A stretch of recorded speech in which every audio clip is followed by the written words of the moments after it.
deserve to be protected. You cannot put your hands on little black boys and little black girls. You cannot stomp on little black girls. The 60s and the 70s are over. The eyes of the world were on McKinney, Texas this week after a viral video showed a police officer cursing, physically restraining a 14-year-old bikini-clad girl, and drawing his weapon in a crowd of teenagers. I'm Scott Ott, and this is a PJTV special report from McKinney, Texas. Meanwhile, an activist from Grand Prairie, Texas, about 40 minutes from McKinney, staged a rally that drew several hundred people to Comstock Elementary School, which is just up the street from the swimming pool.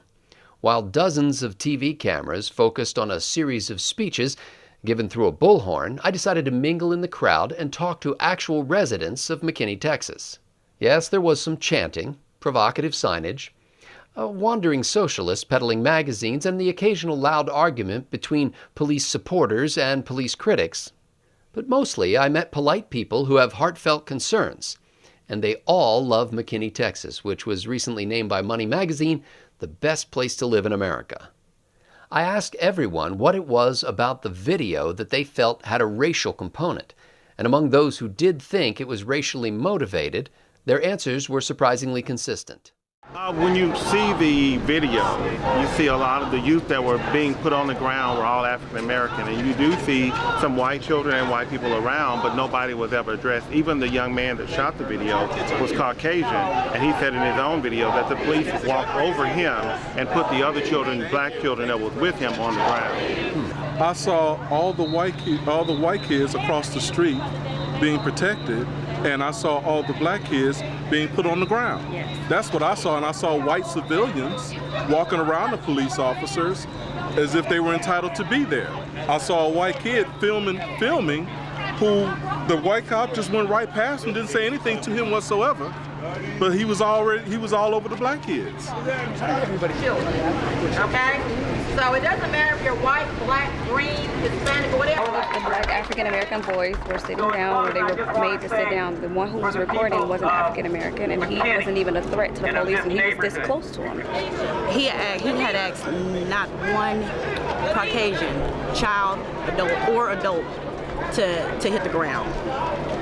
He immediately, I felt as though he racially profiled, he unseen him particularly started grabbing African-American children and pushing them on the ground. The child that filmed it was Caucasian. He was just as close as those boys he threw on the ground, but he never once told the Caucasian child to hit the ground either. He was as close as the fight. He bypassed all of the white kids, all of the white parents, and went straight to the black kids who lived in the neighborhood. You understand what I'm saying? Now when he had the little girl on the ground, he didn't have to pull his weapon on those two kids. He didn't have to. But when he saw black kids, first thing he saw, I'm aggressive now. I got to get these two.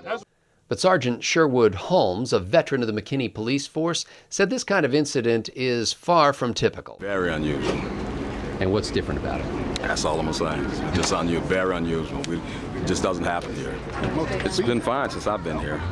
We are the #1 city in the country to live in, and we're going to keep it that way. There's no ifs, ands, and buts about that. It is what it is, and we're going to do all we can, along with the community and the police department. We'll all come together.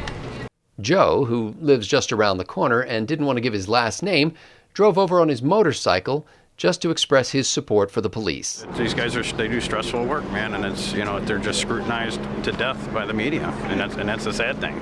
They're trying to do what they're supposed to do, and they're not allowed to do it. And the thing is that you don't know what it is until you're in that real life situation. When you're told to leave and disperse and do things that you're supposed to do, if you don't comply, then you have problems. It was just an unfortunate thing that happened, and that, that people were invited where they weren't supposed to be when they were asked to leave, and then it escalated. Sandra Morgan of McKinney didn't like what she saw on the video, but was hesitant to describe it as racism. When I saw the police officer yesterday drag the young lady by her braids and push her down to the ground and put his knees in her back. On the video? On the video, so it kind of brought tears to my eyes. So I came out because because of that. We don't like to use racial on everything. I will say that I just think that the police officer was wrong, whether it was black, white, Asian, Hispanic. I just think that he was wrong with his force when he pulled out the taser or the gun. There was no threat.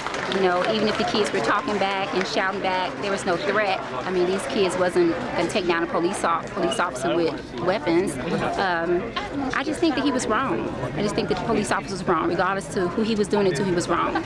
Pastor Derek Golden of Amazing Church in McKinney said he had a whole church full of people who were praying while the rally was going on. After he got done speaking to the crowd through a bullhorn, he stepped off to the side and helped to lead a prayer group right there in the midst of the protest. I have a deep desire to see that people know that God makes the difference. I also have a deep desire to see that compassion comes before justice. Justice is a result of someone deciding to enact a judgment. But God didn't judge us all immediately, so we shouldn't all judge the situation immediately. But it is a cornucopia of issues. It's not just one. It's a class thing that's really happening. And in McKinney, we have so many different variations of classes of people in terms of income brackets, education, knowledge, socioeconomic. Because of that, we all live together. So when something happens, we then retreat to our own factions. And I'm here to bring factions at table. And when we do that, then we keep our community. Deborah Long described herself as an introvert and said she doesn't do protest rallies. I live out of McKinney, and I wanted to support both the police and the children, because even though, you know, we have one cop that I feel like went rogue, we really have a good police department. And I don't want that one cop and his issues to actually be the last voice, because the people, the police department here, they've been really, to me, they've been really kind, considerate, and then they really look out for their people. You know, I think that, you know, reform, we should have reform, but I want them to not cover our whole department, you know, the whole police department like zipper, though they're bad. But that one cop, I definitely feel like he should be fired. I feel like it's unacceptable what he did. That incident doesn't represent the people here, you know, and it doesn't represent the McKinney police. Angeline Muse said she was just about to drop off her teenage children at the pool party last Friday when a fight broke out and then the police arrived. It's on my conscience that I almost left them there. You know, and that eats at me. You know, it eats at my conscience that, you know, I was 5 minutes from actually leaving them. You know, had I not been blocked in by the officers' cars, I would have left. And that very well could have been my child, my 14, 15, 16-year-old children. I'm very afraid. My children, they run this area here. They have so many friends around, but when they come and they ask me now, can I go to, you know, Maria's house or KD's house or whatever? Absolutely no. Off the rip, no, because I'm afraid. I'm so afraid now. It's not just here in McKinney. It's everywhere. It's absolutely everywhere. It's not everybody, but it's happening. I spent several minutes trying to ask Robert W. Drakes III a question, but he was eager to talk, and he's quite a bit louder than me. I don't know if he's from McKinney. His Facebook page says he works in Irving, Texas, which is about 35 miles away. Here's the thing, the justice system was present. The justice system was violent. The justice system wasn't peaceful. You saw what we saw, but you were afraid, most of the people in the media, to admit what they saw. You know what they say? We need a full investigation. No, we need to talk about what we saw. We need to be truthful. We need to tell the truth. How do we deal with the justice system? Is we tell the truth. That's what we do. We actually say that we saw what we saw. People are tired. People have seen. You don't have to have a judge to talk about what was seen. But Amisha Neal was concerned about what she described as a rush to judgment, orchestrated by people from outside of McKinney. It's so much more and so many more layers to this that until everything is solved and investigated and gone through, we should not be out here acting in this manner. And I think they need to allow the process to run its course. And then you go to your councilman and your city councils and your mayor and express your concern. But to come out and have a shouting match, that's not going to work, and that doesn't solve any problem. I think McKinney has a heart, and we can all come together together and solve this. It doesn't have to be this way. Alonzo Tutson didn't like what he saw in the video, but like Amisha Neal, he's a patient person. You're asking a group of people to come in that know nothing about the environment nor the culture of the city of McKinney and creating an incendiary environment, and you're asking for peace. We growing up here, we have classmates that are officers that are out here right now. Right. So they love this city just as much as anyone else. We're not saying that we don't back the blue. What I'm saying is I don't endorse black and blue.